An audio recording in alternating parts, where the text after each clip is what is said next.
You ask Tiger to calculate. This deals with finding the midpoint between 2 points. The midpoint between the 2 points is -12,1. Let's solve it step by step.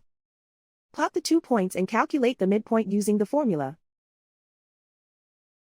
The coordinates of point 1 are x1 equals -65, y1 equals 67. The coordinates of point 2 are x2 equals 41, y2 equals -65. PM represents the midpoint of the 2 points.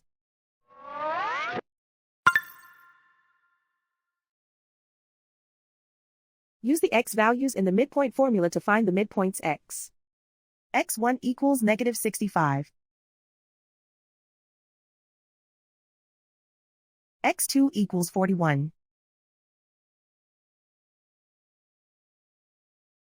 Simplify the arithmetic.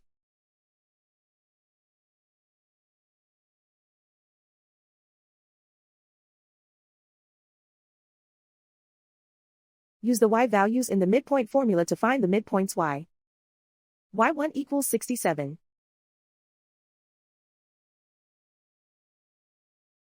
y2 equals -65.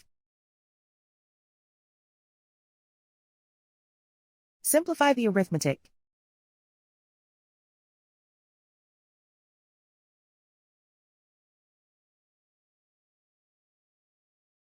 And so, the midpoint is -12,1.